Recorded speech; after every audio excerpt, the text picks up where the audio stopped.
നമസ്കാരം. സംസ്ഥാനത്ത് കുറ്റകൃത്യങ്ങൾ ദിനംപ്രതി വർദ്ധിച്ചു വരികയാണ്. പോലീസിന്റെ വീഴ്ച റിപ്പോർട്ട് ചെയ്യപ്പെടാത്ത ഒരു ദിവസം പോലുമില്ല. ഇവിടുത്തെ ആഭ്യന്തര വകുപ്പ് ഉറക്കത്തിലാണോ? ജനം എത്ര നാൾ പേടിച്ചു കഴിയണം? പവർ പോയിന്റിലേക്ക് സ്വാഗതം.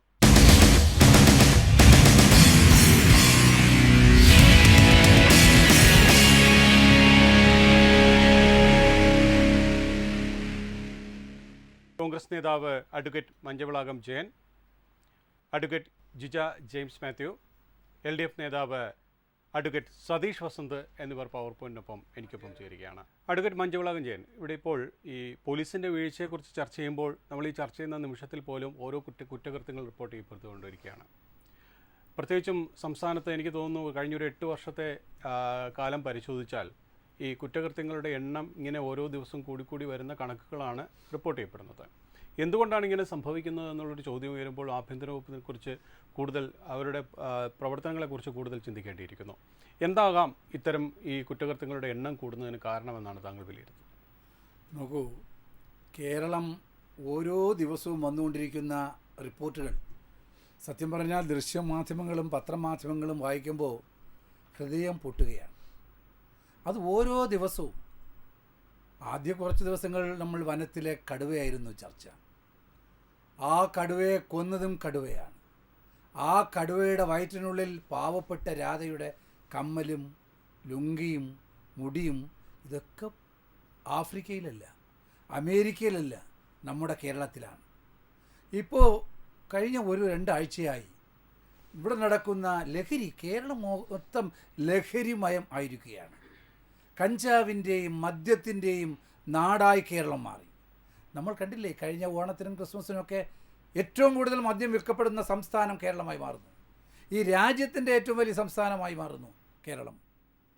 അത് കുടപിടിക്കുന്നതാരാ? കേരള സർക്കാർ. നാട് നിറയെ ബിവറേജസ് ഔട്ട്ലെറ്റുകൾ ആരംഭിക്കുന്നു, അതേപോലെ ബിയർ പാർലറുകൾ ആരംഭിക്കുന്നു. നിയമസഭയിൽ അത് മുഖ്യമന്ത്രി അതിനു വേണ്ടി വാദിക്കുന്നു. ഇവിടെ ഇപ്പോൾ ഏറ്റവും കൂടുതൽ ഭയാനകമായിരിക്കുന്നത് മയക്കുമരുന്നാണ്. നമുക്കറിയാമല്ലോ, കഞ്ചാവും മയക്കുമരുന്ന്, പല പേരുകൾ, MDMA എന്നും കൂളെന്നൊക്കെ പറഞ്ഞ് ഈ നാട്ടിൽ ഇഷ്ടം പോലെ വാങ്ങാനും കൊടുക്കാനും ഒക്കെ. വാങ്ങുന്നവർക്കറിയാം ഇതെവിടെയുണ്ടെന്ന്, വിൽക്കുന്നവർക്കറിയാം ഇതാരാണ്. സ്കൂളുകളിൽ, ഞാൻ സത്യം പറഞ്ഞു, ഞാൻ ഈ അക്കാഡമിക് രംഗത്തും അതേപോലെ അഭിഭാഷക രംഗത്തും നിൽക്കുന്നുണ്ടറിയാം. 8ാം ക്ലാസ് തൊട്ട്, അതിന് താഴെയും കാണുമായിരിക്കും, എനിക്കറിയില്ല, 8ഉം 9ഉം 10ഉം +1 +2 പഠിക്കുന്ന കുട്ടികളുടെ കൈകളിലൊക്കെ ഇത് സർവ്വസാധാരണമാണ്. ഈ ഓരോ ദിവസവും പാറശാല പോലീസ് കഴിഞ്ഞ ദിവസം 150 കിലോ വരുന്ന ഈ മയക്കുമരുന്ന് കാറിൻ്റെ ഡിക്കിയിൽ പ്രത്യേക ബോക്സ് ഉണ്ടാക്കി അതിനകത്ത് ഇത് പിടിച്ചെടുത്തു. അപ്പോൾ ഇതെല്ലാം മറ്റ് സംസ്ഥാനങ്ങളിൽ നിന്ന്, അവിടെ 10-15 രൂപ കിട്ടുന്നത് ഇവിടെ 500, 700, 1000 രൂപയ്ക്കാണ് നമ്മുടെ സംസ്ഥാനങ്ങൾ അപ്പോൾ കുട്ടിയെ കിട്ടുകയാണ്. പണ്ട് കാലങ്ങളിൽ മദ്യമായിരുന്നു, സിഗരറ്റ് വലിയായിരുന്നു കൂടുതലെങ്കിൽ ഇന്ന് കുട്ടികളെല്ലാം അടിമയായിരിക്കുന്നു. അത് നമ്മൾ ലോക്കലായി സംസാരിക്കും പോലെ വലിയവൻ്റെ വീട്ടിലായാലും ചെറിയവൻ്റെ വീട്ടിലായാലും എല്ലാ വീട്ടിലെ പിള്ളേർക്കും സർവ്വസാധാരണമാണ്. ഇപ്പോൾ എന്താ, ഇപ്പോൾ അവസാനം വന്ന റിപ്പോർട്ടുകൾ കണ്ടില്ലേ? ചോറ്റാനിക്കരയിൽ ഒരു പാവം കുട്ടി, ആ കുട്ടി അതിജീവിതയ്ക്ക് പ്രായപൂർത്തിയാകാത്ത അതിജീവിത, ആ കുട്ടി ഇൻസ്റ്റാഗ്രാം വഴി പരിചയപ്പെട്ട അനൂപ് എന്നൊരു പയ്യൻ. അവൻ അഡിക്റ്റാണ്, ലഹരിയുടെ കഞ്ചാവിൻ്റെ അഡിക്റ്റാണ്. പല പ്രാവശ്യവും ഈ കുട്ടിയുടെ വീട്ടിൽ പോവുക, കുട്ടിയെ പീഡിപ്പിക്കുക, ബലാത്സംഗം ചെയ്യുക, കുറെ കാലമായി നീണ്ടുവരുന്നു. കഴിഞ്ഞ ഞായറാഴ്ച എന്താ സംഭവിച്ചത്? കഴിഞ്ഞ ഞായറാഴ്ച ദിവസങ്ങൾ നടന്നത്, ഉച്ചയ്ക്ക് 11 മണിക്ക് ഈ പയ്യൻ അനൂപ് ഈ കുട്ടിയുമായിട്ടുള്ള നിരന്തര ബന്ധമാണ്, വീട്ടിൽ ആരുമില്ലായിരുന്നു. അവിടെ കയറുന്നു, ഇവർ തമ്മിൽ വാക്കേറ്റമാകുന്നു. പിന്നെ ചില വാർത്തകൾ വരുന്നത് 2 പേരും ഈ ലഹരി പദാർത്ഥങ്ങൾ ഉപയോഗിക്കാറുണ്ടെന്നാണ്. എന്നാലും ഇവൻ, ഈ അനൂപ് എന്ന പയ്യൻ ലഹരിക്കടിമയാണ്. അവിടെ പോകുന്നു, വാക്കേറ്റമാകുന്നു, ഈ കുട്ടിയെ ക്രൂരമായി മർദ്ദിക്കുന്നു, ചുറ്റിക കൊണ്ടും അവിടെ കിടന്ന മറ്റായുധങ്ങൾ ഉപയോഗിച്ചു. അപ്പോൾ ഈ കുട്ടി പറയാണ്, ഞാൻ ആത്മഹത്യ ചെയ്യാൻ പോകുന്നു. അപ്പോൾ ചോദിച്ചത്, ഞാൻ ചാവാൻ പോകുന്നു, ആ വാക്കാണ് ഉപയോഗിച്ച്, ഞാൻ ചാവാൻ പോകുന്നു, നീ ചത്തില്ലെന്നാണ് ചോദിച്ചത്. ഈ കുട്ടി കയറി സൂയിസൈഡ്, ഈ അതിൻ്റെ ഷാളിൽ ഫാനിൽ തൂങ്ങുന്നു. ഈ അനൂപ് തന്നെ അതിനെ അറുത്തിടുന്നു. വീണ കുട്ടിയുടെ വായ പൊത്തി പിടിക്കുക, വീട്ടിലാരുമില്ല, നീ ചത്തില്ലേ എന്ന് വെച്ച് വാ കുറയാനിട്ടിരുന്നു. ഈ കുട്ടി മരിച്ചു എന്നുള്ള ഒരു നിഗമനത്തിൽ ഈ പയ്യൻ പുറത്തു പോവുകയാണ്. അവൻ നാട്ടിൽ ഉല്ലസിച്ച് നടക്കുകയാണ്, കാരണം അവന് പേടിയില്ല. ഇത് മണിക്കൂർ 10, 20, 30 മണിക്കൂർ കുട്ടി ആരുമില്ല അവിടെ കിടന്നു. ആ കുട്ടി 5 ദിവസം കഴിഞ്ഞ് ഇപ്പോൾ കിട്ടിയ വിവരം ആ കുട്ടി വിട വാങ്ങിയെന്നു. ഈ രാജ്യത്ത് നമ്മളിൽ നിന്ന് വിട വാങ്ങിയെന്നുള്ളതാണ്. ഇതിനൊക്കെ പുറകിൽ കഞ്ചാവാണ്, അല്ലെ മയക്കുമരുന്നുകളാണ്. ആ അതിജീവിതയ്ക്ക് ഇവിടെ ജീവിക്കാൻ കഴിയാതെ വന്നു. പക്ഷേ ഇമ്മീഡിയറ്റായി ഒരു ചികിത്സ, ഈ പയ്യൻ അനൂപെങ്കിലും ആരോടെങ്കിലും പറയുകയോ കൂട്ടുകാരോടോ ബന്ധുക്കളുടെയോ പറഞ്ഞിരുന്നെങ്കിൽ ഒരു ചികിത്സ കിട്ടി രക്ഷപ്പെടുമായിരുന്നു. അതേപോലെ തന്നെ ചെന്താമര അറിഞ്ഞില്ലേ, ഒരു കൊലക്കേസിൽ ജയിലിൽ പോയി തിരിച്ചു വന്ന് ഇരട്ട കൊലപാതകം നടത്തുന്നത്. ഇതെവിടെ? സംസ്ഥാനം കേരളമാണ്. ഇവിടെ ആഭ്യന്തര വകുപ്പുണ്ടോ? ഒന്നും മിണ്ടാത്തൊരു ആഭ്യന്തര വകുപ്പ് വന്നിട്ട് മൗനം. എന്ത് ചോദിച്ചാലും മൗനം. ചോദിച്ചാൽ പറയും പി ശശിയുണ്ട്, മറ്റേ ശശിയുണ്ട്, മറിച്ച്. ഈ കേരളത്തിൽ ആഭ്യന്തര വകുപ്പ് പൂർണ്ണ പരാജയമാണ്. അപ്പോൾ ഞാൻ പറഞ്ഞു തന്നത്, പിണറായി വിജയൻ്റെ ഭരണം കേരളത്തിൽ പൂർണ്ണ പരാജയം എന്നുള്ളതിനുപരി ആഭ്യന്തര വകുപ്പ് അദ്ദേഹം പൂർണ്ണമായി പരാജയപ്പെട്ടിരിക്കുന്നു. അഴിച്ചുവിട്ടൊക്കെയാണ്. ആർക്കും ആരെയും പേടിയില്ലാത്തൊരു കാലം. ആരെയും വെട്ടാം, ആരെയും കൊല്ലാം, ഒരു പ്രശ്നവുമില്ല. ശരി, ഞാൻ താങ്കൾക്ക് തിരിച്ചെത്താം. അഡ്വക്കേറ്റ് ജിജ ജെയിംസ് മാത്യു, ഇവിടെ ഇപ്പോൾ താങ്കൾ ഒരു അഭിഭാഷകയാണ്. നിരവധി കേസുകൾ കോടതിയിൽ, ഇത്തരം കേസുകളൊക്കെ താങ്കളുടെ മുന്നിൽ അടക്കം കണ്ടുകൊണ്ടിരിക്കുന്ന ഒരു വ്യക്തി കൂടിയാണ്, വാദിച്ചുകൊണ്ടിരിക്കുകയും ചെയ്യുന്നുണ്ട്. നമുക്കറിയാം, ഈ കോടതിയിൽ നിന്ന് പോലീസിന് ഇത്രയധികം വിമർശനം ഏറ്റുവാങ്ങേണ്ട ഒരു കാലം ഉണ്ടായിട്ടുണ്ടോ എന്ന് ചോദിച്ചാൽ ഇല്ല എന്ന് തന്നെ ഞാൻ പറയും. കാരണം ദിനം പ്രതി പല കേസുകളിലും കോടതിയിൽ നിന്ന് പോലീസ് വിമർശനം ഏറ്റുവാങ്ങിക്കൊണ്ടിരിക്കുകയാണ്. എന്തുകൊണ്ടാണ് അങ്ങനെ സംഭവിക്കുന്നതെന്നാണ് താങ്കൾക്ക് തോന്നുന്നത്? ഇതിൻ്റെ ഒരു ബ്രീഫിലോട്ടൊന്ന് പോയിക്കോട്ടെ, പോയില്ലെങ്കിൽ മോശമായി പോകും. കേരളത്തിലെ ആദ്യത്തെ പൊളിറ്റിക്കൽ മർഡർ കേസ് എന്ന് പറയുന്നത് 1969 1969 ഏപ്രിൽ മാസം 28 പറഞ്ഞ 1-ാം പ്രതി ആയിരുന്ന ആളാണ് ഇന്നിപ്പം ചീഫ് മിനിസ്റ്ററുടെ കസേരയിരിക്കുന്നത്. വാടിക്കൽ രാമകൃഷ്ണൻ വധക്കേസ്. ആ കേസിൽ കോടിയേരിയുടെ അമ്മായിയപ്പൻ രാജഗോപാലൻ എന്ന് പറഞ്ഞ ആളായിരുന്നു 2-ാം പ്രതി. ഇങ്ങനെയുള്ളൊരു അതായത് പിണറായി വിജയനും അയാളുടെ സംഘത്തിലുള്ള ഗുണ്ടാ കൂട്ടാളികളും കൂടെ കേരളത്തിനെ കുട്ടിച്ചോറാക്കിക്കൊണ്ടിരിക്കുകയാണ്. കഴിഞ്ഞ വർഷം മാത്രം നടന്ന മർഡർ 335 കൊച്ചു കേരളത്തിൽ. രസകരമായൊരു comedy, national crime records bureau നോക്കുമ്പോൾ ഇന്ത്യയിലെ ഏറ്റവും ടോപ്പ് 5 ഡേഞ്ചറസ് സിറ്റീസ് എന്ന് പറയുന്നത് number 1 national capital Delhi, number 2 Surat, അത് ഗുജറാത്തിലാണ്, number 3 Kochi, number 4 Ahmedabad, number 5 Chennai. ഇവിടെയെങ്കിലും മനുഷ്യന് സ്വസ്ഥമായി ജീവിക്കാൻ പറ്റാത്ത, സേഫ് അല്ലാത്തൊരു നാടായിട്ട് ഇന്ത്യ മാറിക്കൊണ്ടിരിക്കുകയാണ്. അതിൻ്റെ ഒരു ഭാഗമായിട്ടാണ് ഈ കേരളത്തിൽ എന്ന് ഞാൻ പറയും. കാരണം ഈ വാടിക്കൽ കൊലക്കേസിലെ തെളിവുകളുടെ അഭാവത്തിൽ സാർമാർ വിട്ടുപോയതാണ്. രാജഗോപാലൻ ഒരുപാട് കേസിലെ പ്രതിയായിരുന്നു. ഈ ഇടയ്ക്കാണ് ഉമേഷിൻ്റെയും ബാലകൃഷ്ണൻ്റെയും വെളിപ്പെടുത്തൽ ഉണ്ടായത്. അപ്പോൾ ബേസിക്കലി ഇദ്ദേഹം ഒരു ക്രിമിനൽ ആൻറ്റിസിഡൻ്റ് ഉള്ള ഒരാളാണ്. ഒരു ക്രിമിനൽ ആൻറ്റിസിഡൻ്റ് ഉള്ള ഒരാളാണ് സഖാവ് പിണറായി വിജയൻ. അപ്പോൾ അദ്ദേഹത്തിൽ നിന്ന് കൂടുതൽ നന്മയൊന്നും ഇക്കാര്യത്തിൽ പ്രതീക്ഷിക്കാൻ പറ്റില്ല എന്നാണ് എനിക്ക് തോന്നുന്നത്. അതിനകത്ത് കണ്ട ദൃക്സാക്ഷികളായിട്ടുള്ള ഈ ബാലകൃഷ്ണനെയും പിന്നെ ഉമേഷിനെയും ഇവരൊക്കെ കണ്ടു, ദൃക്സാക്ഷികളാണ്. അവർ ഈ ഇടയ്ക്ക് അത് പബ്ലിക് ഡൊമൈനിൽ പറയുകയും ചെയ്തിട്ടുണ്ട്. അവരെ ഇപ്പം പ്രൊട്ടക്റ്റ് ചെയ്തുകൊണ്ടിരിക്കുകയാണ് അവരുടെ സംഘക്കാർ. 200 പേരെ CPM കൊലപ്പെടുത്തിയിട്ടുണ്ട്.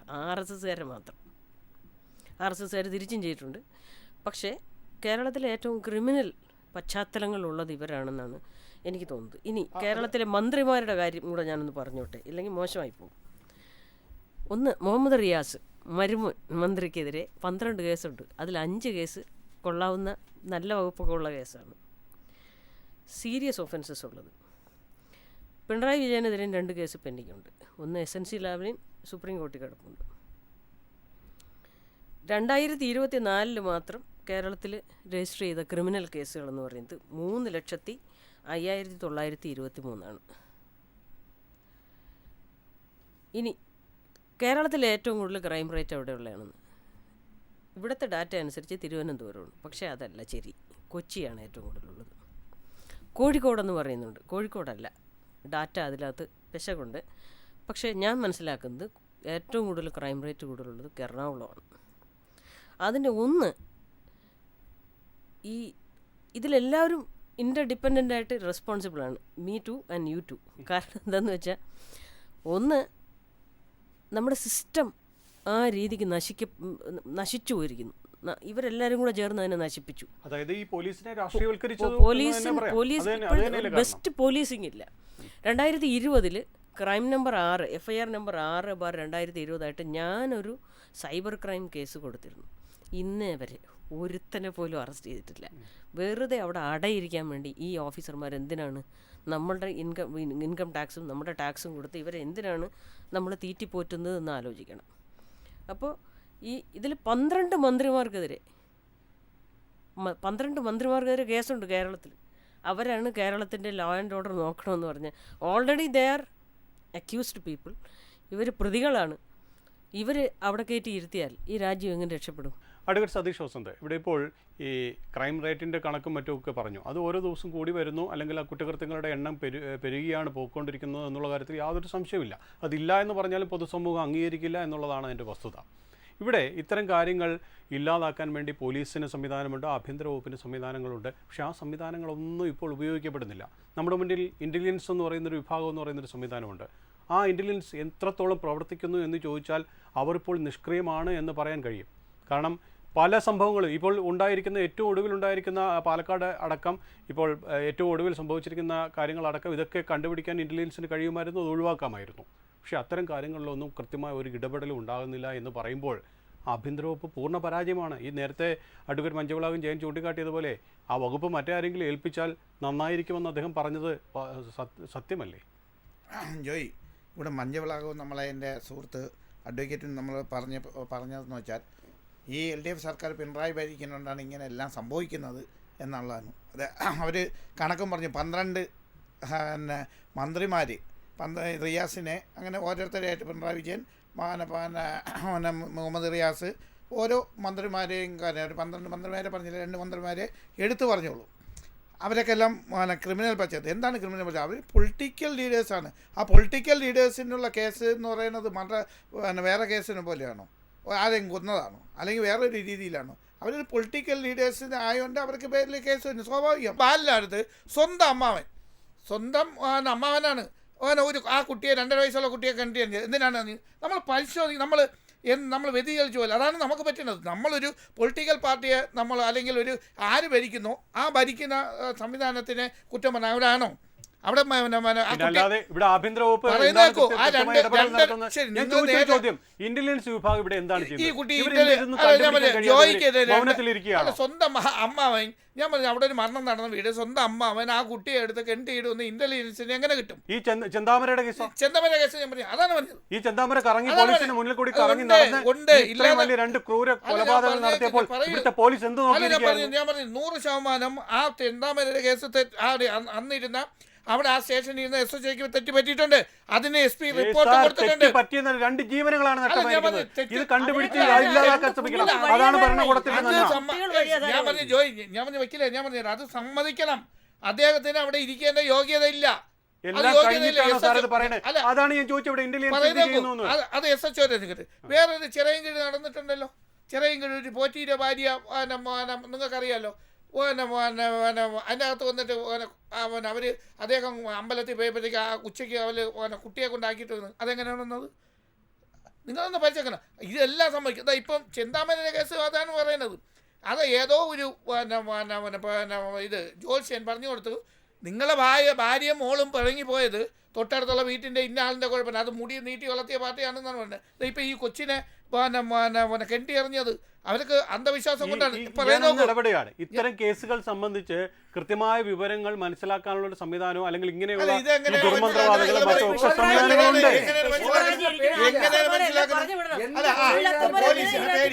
ഇനി പോലീസിനെ പറ്റില്ല. ഈ പോലീസ് വിളിച്ച് രണ്ടെണ്ണം ഒന്ന് ചാത്തി നിന്നിരിക്കുന്നു. ഇവിടെ എന്താണ് പറയുന്നത്?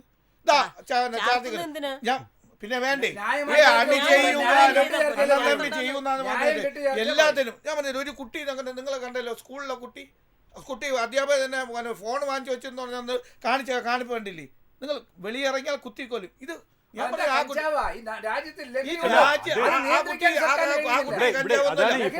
പോലീസിന് മാത്രമല്ല, എക്സൈസ് ഡിപ്പാർട്ട്മെന്റ് ആയാലും മറ്റ് ഡിപ്പാർട്ട്മെന്റുകളായാലും പ്രധാനപ്പെട്ട ഒരു സംവിധാനം ഒരു പിഴവ് എന്താണെന്ന് ഞാൻ പറഞ്ഞുതരാം. ഇന്റലിജൻസ് തലപ്പത്തും ഇന്റലിജൻസിന്റെ തൊട്ട് താഴെയൊക്കെ ഉള്ള ഉദ്യോഗസ്ഥരായി നിയമിച്ചിരിക്കുന്നത് പാർട്ടിയുമായി ബന്ധമുള്ളവരാണ്. അതൊക്കെ ചുമ്മാ പറയുന്നത്. നിങ്ങൾ പോലീസിലെ എല്ലാവരും പാർട്ടിക്കാരുമായിട്ട് ബന്ധപ്പെട്ട അങ്ങനെയാണോ? നിങ്ങൾ അങ്ങനെയാണ് പറയുന്നത്. പേരുകളുണ്ട്. അല്ല ഇതെല്ലാം പാർട്ടിക്കാരാണോ? നിങ്ങൾ പറഞ്ഞത് ചെന്താമര പാർട്ടിക്കാരനാണോ? ഇപ്പം അതല്ല ഞാൻ പറഞ്ഞത്, ചെന്താമരല്ല. ഈ പോലീസ് ഇന്റലിജൻസ് വിഭാഗവുമായി ബന്ധപ്പെട്ട് ഇപ്പോൾ പ്രവർത്തിക്കുന്ന കൃത്യമായി വിവരങ്ങൾ കൊടുക്കുന്നതിൽ നല്ല ഓഫീസർമാരുണ്ട്. അവരെയൊന്നും വെക്കാതെ പാർട്ടിക്ക് താല്പര്യം, കാരണം ഇത്തരമുള്ള പാർട്ടിക്ക് ഇടപെടലുണ്ടായാൽ അത് കൃത്യമായി ഞങ്ങൾ അറിയണം. അതിനുവേണ്ടി ഉണ്ടാക്കിയിരിക്കുന്ന ഒരു സംവിധാനമാണ് ഇതിനെല്ലാം പ്രധാന കാരണം. ജോയ്, ഞാൻ ഒരു കമന്റ്, ഇപ്പൊ LDF ആയാലും UDF ആയാലും സമൂഹത്തിന് ഒരു മൂല്യ ശോഷിതം വച്ചിട്ടുണ്ട്. എന്നാണ് ശേഷം ഞാൻ പറഞ്ഞുതരാം. പണ്ടെന്ന് വെച്ചാൽ ഇപ്പം ഞാനും ബഹുമാനപ്പെട്ട ജയനും വക്കീലും ഒക്കെ എന്ന് പറയുന്നത്, നമ്മളൊക്കെ വളർന്നതെന്ന് പറയുന്നത്, നമ്മളൊരു 3-4 കുട്ടികളുണ്ട്, അവിടെ അമ്മുമ്മമാരുണ്ട്, അമ്മാവുമാരുണ്ട്, ഇതെല്ലാം നമുക്ക് ഒന്നല്ലെങ്കിൽ ഒരാൾ നമ്മളെ കണ്ടുപിടിക്കും എന്നുള്ള ഇത്. ഇന്ന് അങ്ങനെയാണോ? ഒരു കുട്ടിയേ ഉള്ളൂ, ആ കുട്ടിക്ക് വേണ്ടി എന്താണ് എല്ലാം ചെയ്തു കൊടുക്കും. ആ ചെയ്തു കൊടുക്കുന്നതിൻ്റെ ഫലവത്താണ് ഇത് തന്നെ കാര്യം. അച്ഛനും അമ്മയും ജോലിക്ക് പോകും. ഇത് ഓരോ വീട്ടിൽ നടക്കാനാണ് ജോയി. അത് നമ്മൾ, ഞാനാണ് പറഞ്ഞത്, അത് നമ്മൾ മാറ്റിയെടുക്കേണ്ട സമയം അതിക്രമിച്ചിരിക്കുന്നു. പാർട്ടി തലത്തിലുള്ള വിമർശനങ്ങൾ ഇങ്ങനെ നിരന്തരം ഉയരുന്നുണ്ട്. പ്രതിപക്ഷം ആ കാര്യങ്ങൾ പറയുമ്പോൾ തന്നെ വരുന്ന വിമർശനങ്ങളാണിത്. ഇതൊന്നും കേട്ടിട്ട് ഈ ആഭ്യന്തര വകുപ്പ് ഒരു കൊലുക്കവും ഇല്ലാതെ ഇങ്ങനെ പോകുന്നത് എന്തുകൊണ്ടെന്നുള്ളൊരു ചോദ്യം നമ്മൾ കഴിഞ്ഞ കുറേ കാലങ്ങളായി ചോദിക്കുന്നു. കഴിഞ്ഞൊരു 5-6 വർഷമായി ചോദിച്ചുകൊണ്ടിരിക്കുന്ന ചോദ്യം ഇങ്ങനെ വീണ്ടും വീണ്ടും ആവർത്തിക്കുന്നു. കുറ്റകൃത്യങ്ങൾ മറ്റൊരു വശത്തൂടെ വർദ്ധിച്ചുകൊണ്ടിരിക്കുന്നു. എന്ത് നാടാണിത്? ഞാൻ അതിന് ഉത്തരം പറഞ്ഞ മുമ്പ് നമ്മുടെ ഇടതുപക്ഷ സുഹൃത്ത് ഒരു ചോദ്യം ചോദിച്ചു. ഇതിന് മന്ത്രിമാർ എന്ത് പിഴച്ചു, സർക്കാർ എന്ത് പിഴച്ചു, ഭരണം എന്ത് പിഴച്ചു, നാട്ടിൽ ഇതൊക്കെ നടക്കുന്നു. ഞാൻ ഒരു ഉദാഹരണം ചോദിക്കാം, എൻ്റെ സുഹൃത്തിനോട് തന്നെ ചോദിക്കുന്നു. വെഞ്ഞാറമൂട് ഇരട്ട കൊലപാതകം അറിയാമല്ലോ. അതിൽ യൂത്ത് കോൺഗ്രസ്സുകാരെ പ്രതിയാക്കി പോലീസ് FIR കൊടുത്ത് ചാർജ് കൊടുത്ത് ഇപ്പം കോടതിയിൽ ട്രയൽ നടക്കുകയാണ്. ബഹുമാനപ്പെട്ട കോടതി ചെയ്ത് എന്തെന്ന് എൻ്റെ സുഹൃത്ത് അറിഞ്ഞോ? യൂത്ത് കോൺഗ്രസ്സുകാരെ പ്രതിയാക്കി കൊടുത്ത കേസിൽ സാക്ഷികളായിരുന്ന DYFIക്കാരാണ്. ബഹുമാനപ്പെട്ട കോടതി സാക്ഷികളായ DYFIക്കാരെ കേസിൽ പ്രതിയാക്കി. വെഞ്ഞാറമൂട് ഇരട്ട കൊലപാതകം അത് കോൺഗ്രസ്സുകാരെ തലയെ കൊണ്ടുവച്ചൊരു കൊലപാതകമായിരുന്നു. അവിടെ ഇപ്പോൾ കോടതി സാക്ഷികളായ DYFIക്കാരെ ആ കേസിൽ പ്രതിയാക്കി. എന്താണ് നിങ്ങൾ ഇവിടെ നാട്ടുകാർ ചെയ്ത് എന്ത് ചെയ്യാൻ പറ്റുമെന്നാണ് നിങ്ങൾ ചോദിച്ചത്. പിന്നെ ഇടതുപക്ഷം എപ്പോഴും ഭരിക്കുമ്പോൾ പോലീസിനെ പോലീസിനെ അങ്ങ് ഇറക്കി വിട്ടൊക്കെയാണ്, അവരെ നിയന്ത്രണമില്ല. ഇവിടെ നമുക്ക് ഇവിടെ കോൺഗ്രസും ഭരിച്ചിട്ടുണ്ട്, ഉമ്മൻചാണ്ടി ഗവൺമെൻറ് കാലത്തൊക്കെ ഭരണം ഉണ്ടായിട്ടുണ്ട്. പോലീസിന് ആൾക്ക് പേടിയുണ്ടായിരുന്നു. ഇവിടെ ചോദിച്ചില്ലേ, കൊച്ചിനെ എടുത്ത് കിണറ്റിലിട്ട ഗവൺമെൻറ്, കൊച്ചിനെ കിണറ്റിലിടാൻ ഒരാൾക്ക് മനസ്സ് വരത്തില്ല, കത്തിയെടുത്ത് കുത്താൻ മനസ്സ് വന്നിട്ടില്ല. ഈ അതിജീവിതയെ കൊല്ലാൻ, കാരണം പോലീസുണ്ട്, പിടിക്കും, ജയിലിൽ ഇപ്പോൾ ഇതൊന്നുമില്ല. ജയിലിൽ വരെ സുരക്ഷ സുഖമായി കിടക്കാനല്ല നിങ്ങൾ അവസരം ഒരുക്കി കൊടുക്കുന്നത്. TP ചന്ദ്രശേഖരൻ കേസിലെ പ്രതികളെല്ലാം നിങ്ങൾ ഒന്നും അല്ലെങ്കിൽ പുറത്ത് വിടുകയില്ലേ? ഇവിടെ എന്താ ചെയ്യുന്നത്? ഇനി വേറെ ദിവസം കേൾക്കൂ. ഇവിടെ നമ്മൾ സംസാരിക്കുന്നതെല്ലാം ലഹരി കൊണ്ട് പെൺകുട്ടികളെ നശിപ്പിക്കുന്നു എന്നുള്ളതാണ്. ഇവിടെ നേമത്ത് എന്താ നടന്നത്? തിരുവനന്തപുരത്ത് 3 മാസങ്ങൾക്ക് മുമ്പ് അനന്തകൃഷ്ണൻ എന്ന് പറയപ്പെടുന്ന ഒരാൾ മരണപ്പെട്ടു. ഇപ്പം പോസ്റ്റ്മോർട്ടം റിപ്പോർട്ട് വന്നപ്പോൾ ഈ അനന്തകൃഷ്ണൻ താമസിക്കുന്ന 62 വയസ്സാണ്. 72 വയസ്സുള്ള ഒരു ശാന്തകുമാരിയുടെ കൂടെ താമസിച്ചു വന്നത്. ഇപ്പോൾ പോസ്റ്റ്മോർട്ടം റിപ്പോർട്ടും കൊലപാതകം എന്താ? ശാന്തകുമാരി ദേവസ്വം പോലുള്ള ജീവനക്കാരിയായിരുന്നു. അങ്ങനെ കുറേ കാലമായി ഈ 61 വയസ്സുള്ള അനന്തകൃഷ്ണനുമായി താമസിച്ചു വന്ന് ഇവർ തമ്മിൽ തർക്കം, രണ്ടുപേരും മദ്യപിക്കുമായിരുന്നു. വന്ന റിപ്പോർട്ടാണ്. ശാന്തകുമാരി അനന്തകൃഷ്ണൻ്റെ തലയ്ക്ക് അടുക്കളയിൽ വെറും വിഷം എടുത്തടിച്ച് മരിച്ചു. ഇപ്പോൾ അത് കൊലപാതക കേസ് പോലീസ് കേസ് എടുത്തിരിക്കുകയാണ്. ഇതെവിടെ? തിരുവനന്തപുരത്താണ്. കാട്ടാക്കട. ഞാൻ പറഞ്ഞ സമയം തരാം. കാട്ടാക്കട 3 മാസം മുമ്പ് നടന്ന സംഭവമാണ്. കാട്ടാക്കടയിൽ ഇന്നലെ നടന്ന സംഭവം എന്താ? ബാറിൽ പോയി ഒരു പയ്യൻ 50 രൂപ വേറൊരാൾ കടം ചോദിച്ചു. 50 രൂപയാണ്, കൊടുത്തില്ല. മേശപ്പുറത്തുനിന്ന് സ്റ്റീൽ ജഗ് എടുത്ത് തലയ്ക്ക് അടിച്ചു. അയാളിപ്പോൾ ഹോസ്പിറ്റൽ ആശുപത്രി കിടക്കുക. കാട്ടാക്കട. വർക്കലയിൽ മെനങ്ങാന്ന് ഉച്ചയ്ക്ക് പട്ടാപ്പകൽ ഒരു വീട് കയറി സ്വർണവും 50,000 രൂപ മോട്ടിച്ചു. ആരാ? 10 വയസ്സായ കുട്ടിയായ പ്രതി. നോക്കിട്ടെ, ഭരണം വളരെ സ്ട്രിക്റ്റായ പോലീസും സംവിധാനവുമാണ്. ക്രമസമാധാനം ഉണ്ടെങ്കിൽ ആർക്കും ചെയ്യാൻ കഴിയില്ല. ഇത് ആർക്കും ചെയ്യാം, നമ്മളെ ആർക്കും വധിക്കാം, നമുക്കാരെയും വധിക്കാം. ആ ഒരു സ്ഥിതിയിലേക്ക് പോയി. എന്തിനാ ആഭ്യന്തര വകുപ്പ്? ആഭ്യന്തര പൂർണ്ണ പരാജയമല്ലേ? ആഭ്യന്തര വകുപ്പ് എന്താ ഇവിടെ ചെയ്യുന്നത്? കേരളത്തിലെ മുഖ്യമന്ത്രി ഇതിനെന്തെങ്കിലും മറുപടി പറയുന്നുണ്ടോ? നാണം കെട്ടൊരു മുഖ്യമന്ത്രിയല്ലേ കേരളത്തിലുള്ളത്? ഇവിടെ ഇപ്പോൾ ഈ കാര്യങ്ങളെല്ലാം പറയുമ്പോൾ തന്നെ ഈ പോലീസിൻ്റെ പെരുമാറ്റത്തെക്കുറിച്ചും കൂടുതൽ പരാതികൾ വരുന്നുണ്ട്. പ്രത്യേകിച്ച് കുട്ടികളോടും സ്ത്രീകളോടുമുള്ള ആ ഒരു പരാതി. അത്തരം അനുഭവങ്ങൾ എങ്ങനെയാണ്? അത്തരം വാർത്തകളും ഇത്തരം കാര്യങ്ങളെക്കുറിച്ചൊക്കെ എന്താണ് പറയാനുള്ളത്? അതായത് ബേസ്ഡ് ഓൺ മെറിറ്റ് ആണെങ്കിൽ എനിക്ക് ആരുടെ മുൻപിൽ നട്ടല് വാഴപ്പിണ്ടി ആവില്ല. ഇത് വാഴപ്പിണ്ടിയായി പോകുന്നത് നോട്ട് ഓൺ മെറിറ്റ്. ഇത് ഒന്നുകിൽ പൈസയുടെ ചാക്കായിരിക്കാം, അല്ലെങ്കിൽ വേറെ എന്തെങ്കിലും പിൻവാതിൽ നിയമനമാണ്. വേറെ ഈ തിരുവനന്തപുരത്തെ ഒരു പഞ്ചായത്തിൽ 40-45 വർഷമായിട്ട് ഭരിക്കുന്നത്, ആ പഞ്ചായത്ത് ഭരിക്കുന്ന ഇടതുപക്ഷമാണ്. ഏകദേശം 40-45 വർഷമായിട്ട്. അവിടുത്തെ ഒരുപാട് candidates not on based merit അല്ലാതെ PSC വഴി പലയിടത്തും കയറിപ്പോയത് എനിക്ക് വ്യക്തിപരമായി അറിയാം. This is not an allegation, വ്യക്തിപരമായി അറിയണതാണ്. ഇങ്ങനെ പല കാര്യങ്ങളും ഇവർ ചെയ്യുന്നത് കൊണ്ടാണ് ഈ പോലീസിന് നട്ടലില്ലാതെ പോകുന്നത്. കാരണം ഇവർക്ക് ആദ്യം ബ്രാഞ്ചിൽ നിന്ന്, പിന്നെ ലോക്കലിൽ നിന്ന്, പിന്നെ ജില്ലയിൽ നിന്നൊക്കെ എൻ്റെ കാൻഡിഡേറ്റാണ് എന്ന് പറഞ്ഞിട്ട് കയറ്റി വിടുന്നത്. അത് ശിശുക്ഷേമ സമിതിയല്ല, എല്ലാ സമിതിയിലും ഇതൊക്കെ തന്നെയാണ് നടക്കുന്നത്. ഞാൻ പലയിടത്തും ഇൻ്റർവ്യൂവിന് പോയപ്പോൾ ഞാൻ ഫേസ് ചെയ്ത കാര്യമാണ്. കാരണം എനിക്ക് പാർട്ടി ബേസിസിലെ കാര്യങ്ങളല്ല, അല്ലാതെ ഡയറക്റ്റ് മെറിറ്റിൽ നമുക്ക് എങ്ങും കയറി പറ്റാൻ പറ്റില്ല. കാരണം ഇതെല്ലാം പിൻസീറ്റിൽ ബാക്ക് ഡോർ വഴി വരുന്ന ആളുകളാണ്. ഇവർക്കാർക്കും വേണ്ടത്ര സ്റ്റഫും ഇല്ല, ഒന്നുമില്ല. മുൻപ് ഇവിടെ ചൈൽഡ് വെൽഫെയർ കമ്മിറ്റിയിലിരുന്ന തിരുവനന്തപുരത്ത് ഒരു അഭിഭാഷകയായിരുന്ന ആൾ, ഈ പുള്ളിക്കാരി കണ്ണമ്മൂല CPMൻ്റെ ഇൻഡിപെൻഡൻറ്റ് കാൻഡിഡേറ്റ് ആയിരുന്നു.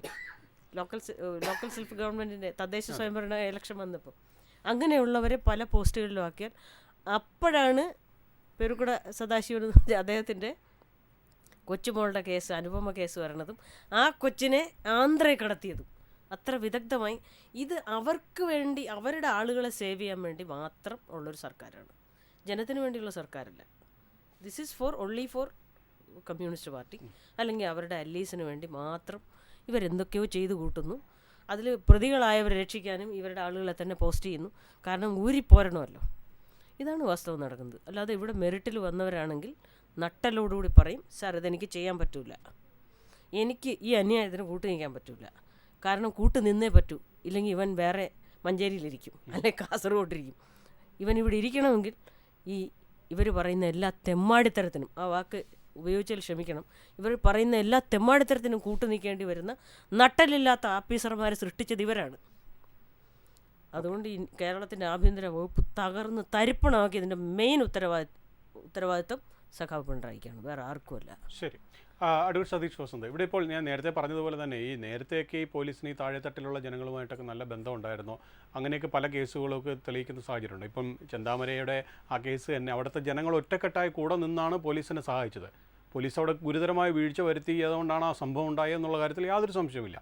പിന്നീട് ആ ചെന്താമരയെ കണ്ടെത്താൻ വേണ്ടി അവിടെ പോലീസും ജനങ്ങളും ഒറ്റക്കെട്ടായി നിന്ന് പ്രവർത്തിച്ച് ഒരുമിച്ചാണത്. പിന്നീട് അവസാനം എന്താണ് ജനങ്ങളോട് പോലീസ് കാണിച്ചതെന്നുള്ളത് നമുക്കറിയാവുന്ന കാര്യമാണ്. അപ്പോൾ ഇവിടെ ഇപ്പോൾ ഈ പറഞ്ഞതുപോലെ ആ ഒരു ബന്ധമോ അല്ലെങ്കിൽ ഈ പോലീസിൻ്റെ രീതിയിലുള്ള ജോലി എടുക്കാനോ ഉള്ളൊരു സംവിധാനം ഇവിടെ ഇല്ല. അതിന് ആ വസ്തുത നിലനിൽക്കുകയാണ്. ഇതാണ് നിങ്ങളെല്ലാം കൊണ്ടുപോകുന്നത് വേറൊരു രീതിയിലാണ്. ഇപ്പോൾ പിണറായിയാണ്, ഇവിടുത്തെ മന്ത്രിസഭയാണ്, അങ്ങനെയല്ല. ഇതിൻ്റെ വസ്തുത ഞാൻ നേരത്തെ ഒരു കാര്യം നേരത്തെ ഒരു വസ്തുത അല്ല, ഈ ചെന്താമര കേസിൽ ഞാനൊരു കാര്യം പറയാം. ഒരു നമ്മൾ ബെയിൽ ഓർഡർ വാങ്ങിക്കുമ്പോൾ അതിനകത്ത് കണ്ടീഷൻസ് വേണം. കണ്ടീഷൻസിൽ ഇയാൾ ആ സ്ഥലത്ത് പോകാൻ പാടില്ലാത്തതാണ്.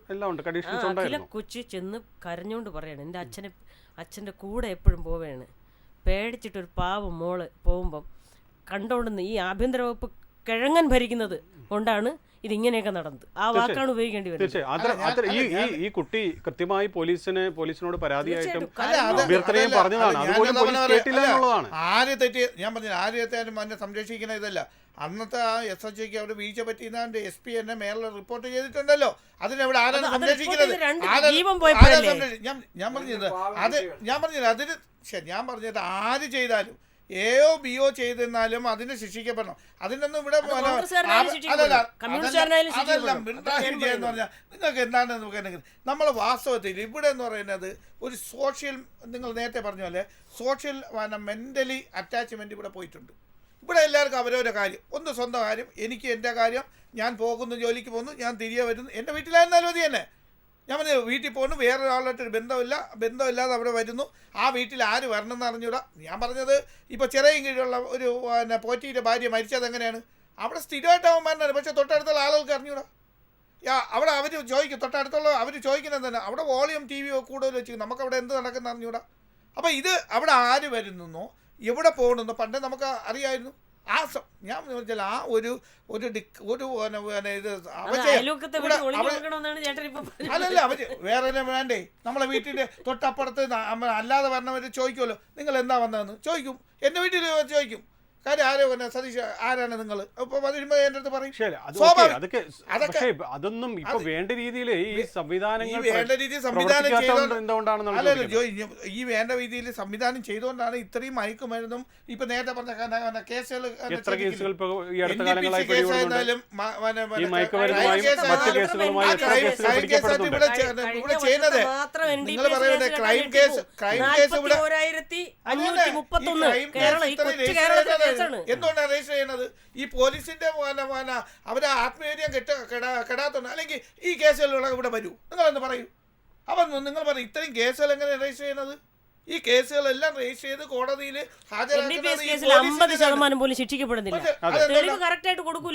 അല്ല അതൊരു പ്രധാനപ്പെട്ട കാര്യമാണ്. ഇത് പല കേസുകളും രജിസ്റ്റർ ചെയ്യും, പല നടപടികളിലേക്കൊക്കെ പോകും. ഏറ്റവും ഒടുവിൽ അവിടെ ചെന്ന് നിൽക്കുമ്പോൾ വല്ല പാർട്ടി ബന്ധങ്ങളും മറ്റൊക്കെ വരുമ്പോൾ ഏത് പാർട്ടിക്കാരാണ് ബന്ധപ്പെട്ട് ഒരു പാർട്ടിക്കാരും ഒന്നുമില്ല. അത് CPM ആയിരുന്നാലും കോൺഗ്രസ് ആയിരുന്നാലും പോലീസിനെ കൂടി രാഷ്ട്രീയവൽക്കരിച്ചത് കൊണ്ട് തന്നെയാണ് ഈ പ്രശ്നങ്ങൾക്കെല്ലാം കാരണം. നിങ്ങൾ പറയുന്നത് സ്വാഭാവികമായി ഞാൻ ഒരു നിങ്ങളിപ്പം ഈ കേസെല്ലാം നിങ്ങളെല്ലാം പറഞ്ഞിട്ടുണ്ടല്ലോ, പോലീസിൻ്റെതായ എല്ലാ സൗകര്യങ്ങളും, അതുകൊണ്ടാണ് ഇത്രയും കേസുകളൊക്കെ പിടിക്കുന്നത്. എന്തായാലും ഓരോ ദിവസവും കുറ്റകൃത്യങ്ങളുടെ എണ്ണം പെരുകി വരുന്നു എന്നുള്ള കാര്യത്തിൽ സംശയമില്ല. ആഭ്യന്തര വകുപ്പിന്റെ പ്രവർത്തനങ്ങൾ ചോദ്യം ചെയ്യപ്പെടുന്നു എന്ന് തന്നെയാണ് നമുക്ക് മനസ്സിലാക്കാൻ കഴിയുന്നത്. എന്തായാലും കേരളം ഭയത്തിലാണ്. ഈ ഭയം എന്ന് അവസാനിക്കും എന്ന ചിന്തയിലാണ് ജനം. ഈ ചർച്ചയിൽ പങ്കെടുത്ത advocate Manchavilakam Jayan, advocate Jija James Mathew, ഒപ്പം തന്നെ അഡ്വക്കേറ്റ് സതീഷ് വസന്ത്, 3 പേർക്കും നന്ദി. പവർ പോയിന്റ് വീണ്ടും അടുത്തയാഴ്ച ഇതേ സമയം. ജയ് ഹിന്ദ്.